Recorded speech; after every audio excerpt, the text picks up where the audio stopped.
Bonjour tout le monde et bienvenue à un nouvel épisode sur notre cours intitulé La conquête des limites.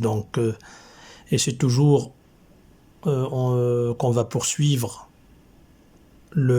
sur les méthodes du lever de l'indétermination. Alors dans l'épisode numéro 2 dont je vous fais le rappel, on avait travaillé avec la méthode, ce qu'on a appelé la factorisation, et le recours à l'expression conjuguée, bien sûr, et on a fait des exemples d'application. Donc pour ceux qui n'ont pas encore l'occasion de voir l'épisode numéro 2, eh bien, je vous invite à le faire. Aujourd'hui, on va essayer avec les deux autres méthodes qui suivent, à savoir le retour à la définition de la dérivée et la règle de comparaison, et on va voir ce que ça veut dire. Et je vous rappelle encore que lors du deuxième épisode, on avait dit que chaque méthode, avant d'employer une méthode ou une autre, on doit connaître déjà le quand utilisé et avec quelle forme indéterminée ça serait fiable en la comparant aux autres. Alors on va voir, avant de commencer avec l'une ou l'autre des méthodes, on va faire un petit rappel sur la définition de la dérivée d'une fonction numérique. Alors, devant vous, donc si vous voulez encore noter, ça serait très bien. On se donne une fonction numérique définie sur son domaine de définition par f de x. Alors la dérivée f' de cette fonction en un point x0, c'est tout simplement la limite quand x tend vers x0 de f de x moins f de x0 sur x moins x0. Ça, c'est comme ça qu'on définit la dérivée d'une fonction en un point x0, c'est-à-dire en un point particulier. Alors très bien, on va voir dans ce qui suit comment on va utiliser cette définition, comment on va nous servir de cette notion de dérivée pour lever et pour se débarrasser de l'indétermination ou bien d'une forme indéterminée lorsqu'on veut calculer une limite de fonction. Alors, avant de commencer, je peux vous faire la remarque que généralement on fait recours à cette méthode lorsqu'on est devant une forme indéterminée genre 0 sur 0, et bien sûr quand on est devant le calcul d'une limite au voisinage d'un réel. Parce que on ne peut pas parler d'une dérivée au voisinage de l'infini, et bien sûr on avait dit que c'est la définition de la dérivée au voisinage d'un point x0. Donc ça c'est une remarque à faire. Donc lorsque vous êtes devant une limite au voisinage de l'infini, donc vous n'aurez pas besoin de faire recours à cette méthode. Alors on va comme d'habitude voir avec des exemples d'application. On va voir avec cet exemple la limite quand x tend vers 0 de la racine de x plus 1 moins 1 sur x. Eh bien, rappelez-vous de la règle d'or, la règle de base dans le calcul des limites. On commence toujours par remplacer notre point de tendance, le réel, ou bien l'infini. On essaie de remplacer dans la formule de base, bien la formule de définition de la fonction, avant de penser à autre chose. Alors lorsqu'on est devant une forme indéterminée, c'est là où on doit penser, on doit voir avec quelle méthode on doit se servir pour se débarrasser de la forme indéterminée. Alors comme vous voyez devant vous, donc dans ce cas c'est la racine de x plus 1 moins 1 sur x quand x tend vers 0, c'est 1 moins 1 sur 0, c'est 0 sur 0. Donc on est bien devant une forme indéterminée. Alors, comment on va faire? Alors, on pose notre fonction f de x est égale à la racine de x plus 1. Voilà. Donc, en remplaçant le x par 0 pour trouver f de 0, on trouve que c'est égal à 0 plus 1 sous la racine carrée est égale à 1. Donc, par conséquent, on peut écrire que la limite, quand x tend vers 0, de la racine de x plus 1 moins 1 sur x, quand x tend vers 0, je veux dire, est égal à la limite, quand x tend vers 0, de f de x, moins f de 0 sur x moins 0, Et vous pouvez très bien remarquer que c'est bien la définition de la dérivée de f en 0. Donc c'est f' de 0. Alors qu'est-ce qui reste maintenant après cette étape? Alors on doit maintenant calculer la dérivée de f de x, quel que soit x appartenant à R. Et ensuite remplacer le 0 dans ce qu'on va trouver pour trouver particulièrement qu'est-ce que ça veut dire f' de 0. Alors, on prend maintenant la f' de x, c'est égal à la racine de x plus 1, c'est-à-dire sa définition, le tout prime ou bien le tout dérive. Très bien. Alors, je n'ai pas détaillé dans le calcul de la dérivée de la racine de x plus 1, mais je vous donne des indications et je vous laisse faire un petit exercice pour trouver ces 1 sur de racine de x plus 1. Alors, comment procéder lorsque vous êtes devant une racine? Il suffit de remplacer la racine en puissance. Ça veut dire que ce qui se trouve sous la racine carrée, il suffit de le mettre entre parenthèses à la puissance 1/2. Voilà, donc j'espère très bien que vous avez déjà vu cette notion. Alors quand la racine carrée de x plus 1 par exemple devient x plus 1 à la puissance 1/2, alors on est devant le cas d'une fonction f de x à la puissance n, avec n appartenant à R, il peut être n'importe quoi. Donc la dérivée d'une fonction en puissance, c'est la puissance, c'est-à-dire c'est l'exposant, c'est n, multiplié par f de x à la puissance n-1, multiplié par la dérivée de ce qui était entre parenthèses, ou bien ce qui était sur la racine carrée. Alors dans notre cas, le x plus 1 dérivé, c'est égal à 1. Le x plus 1 à la puissance 1/2 moins 1, ça deviendrait à la puissance moins 1/2, c'est-à-dire c'est la racine au dénominateur, c'est ce que vous voyez devant vous, et le n de l'exposant, ça a été 1/2, donc c'est 1/2 fois 1 sur racine de x plus 1, et c'est ce que vous voyez devant vous. Très bien, maintenant notre limite, ça devient la limite quand x tend vers 0 de la racine de x plus 1 moins 1 sur x est égal à f' de 0. Donc maintenant, il suffit, pour trouver f' de 0, il suffit de remplacer le 0 dans la formule, ou bien dans ce qu'on a trouvé dans la dérivée de f de x. Ça veut dire c'est 1 sur 2 racine de 0 plus 1 qui est égal à 1/2. Alors vous avez vu que, à l'aide du retour à la définition de la dérivée d'une fonction, on a pu surmonter notre forme indéterminée, nous avons pu de nous en débarrasser et même de calculer cette limite qui est égale à 1/2.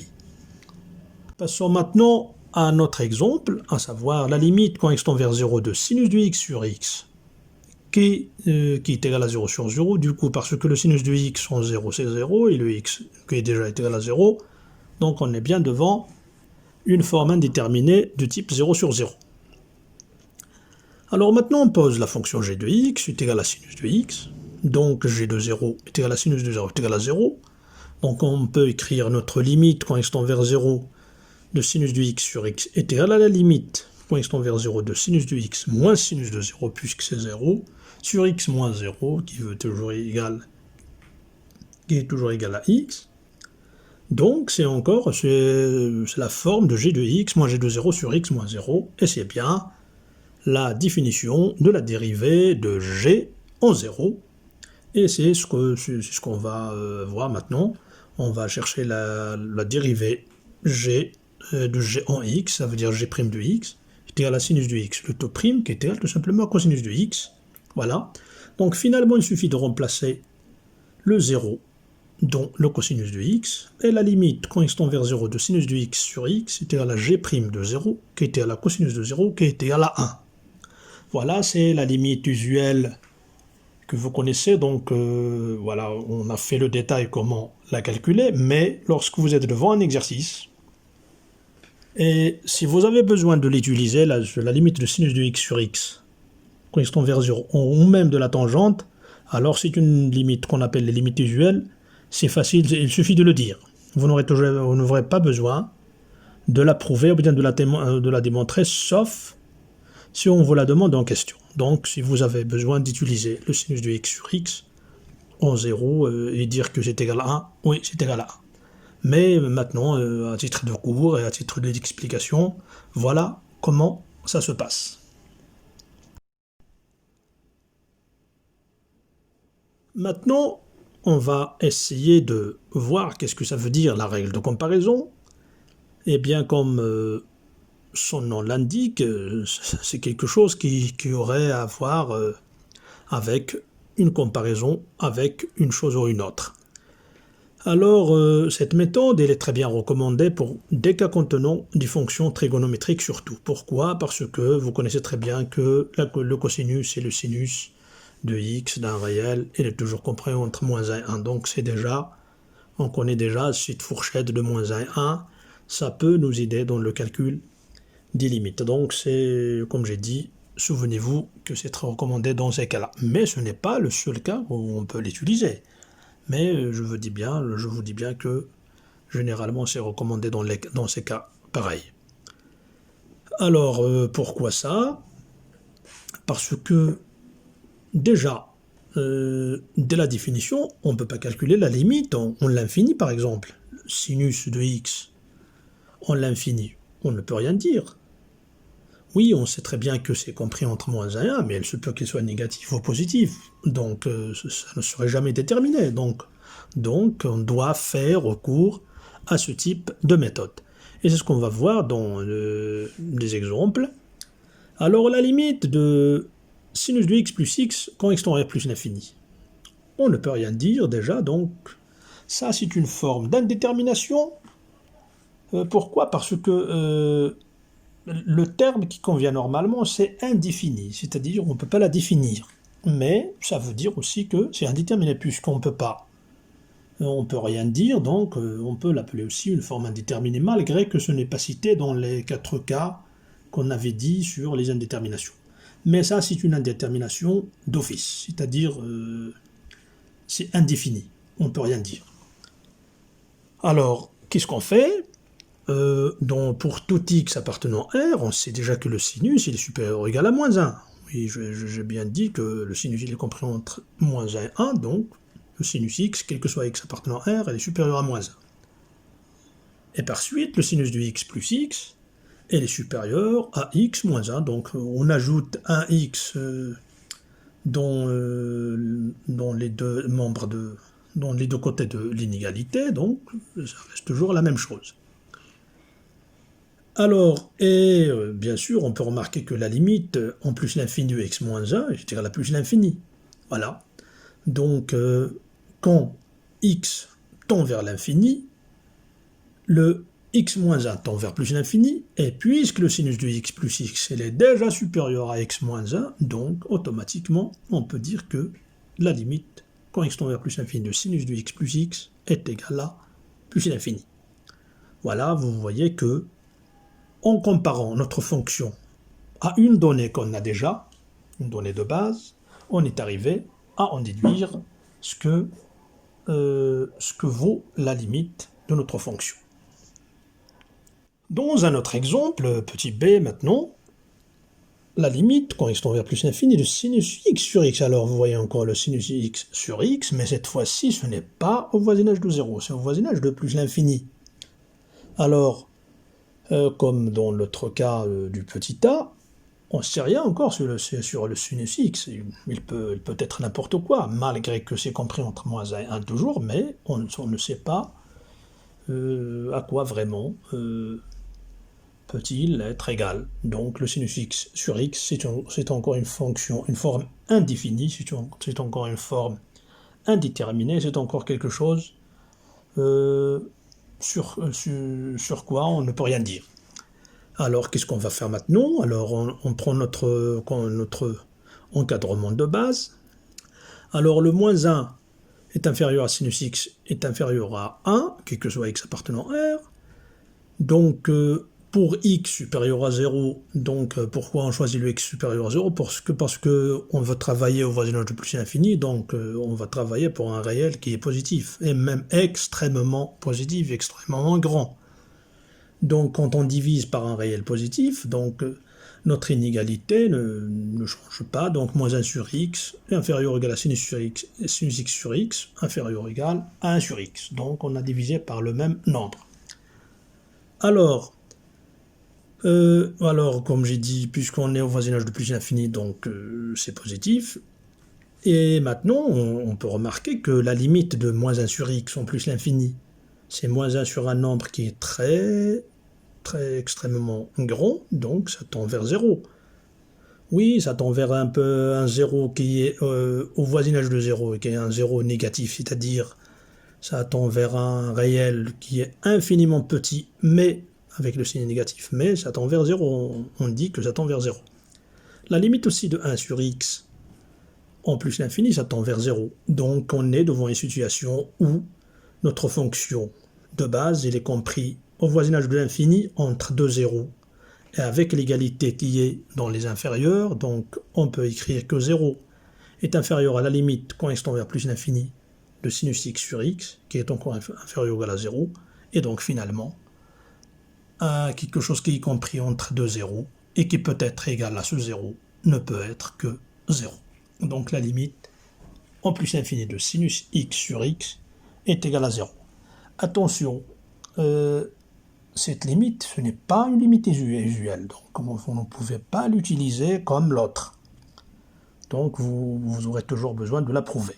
Par contre, l'autre, le sinus de x sur x au voisinage de 0, c'est une limite usuelle qu'on peut utiliser comme une étape de passage dans un raisonnement mathématique, dans un exercice, si ça vaut le coup.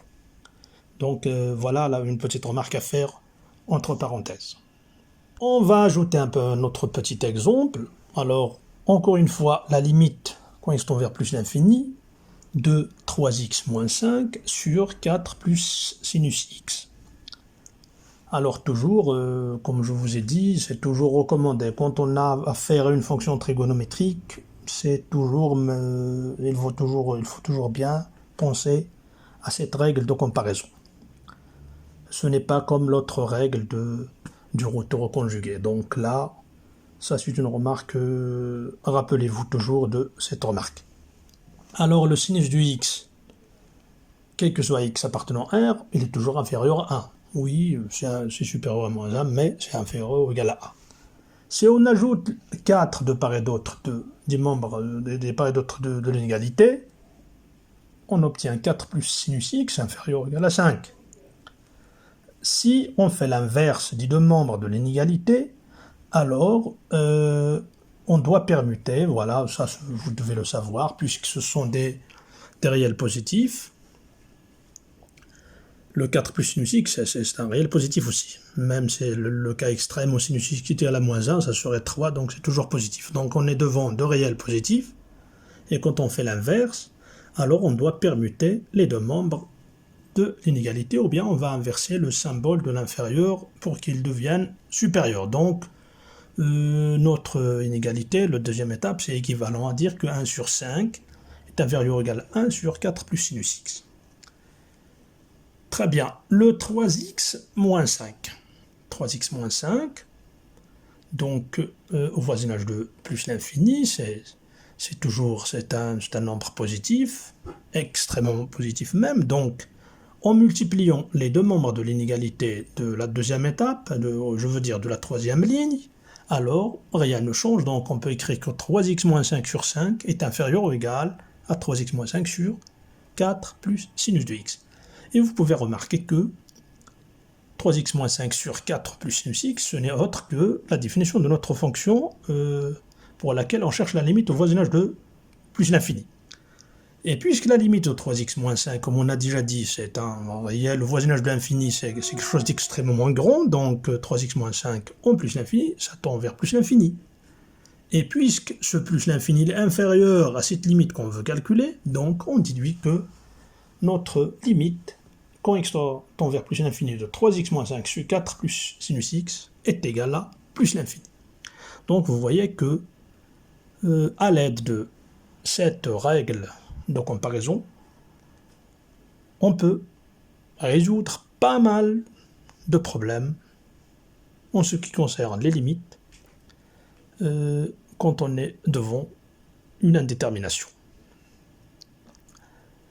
Alors c'est fini pour cet épisode, je souhaiterais bien que ça apporte encore une valeur ajoutée. C'est très bien, j'ai bien choisi des exemples qui sont un peu bien étudiés et bien ciblés, mais ce qui dit pour ça, comme je le répète toujours en mathématiques, on ne doit pas apprendre, on ne doit pas se baser sur ce qu'on peut apprendre par cœur, mais on doit toujours essayer de comprendre les choses. Donc l'important dans ces cours, c'est de faciliter cette question qui se pose quand on est devant un problème de la détermination des limites.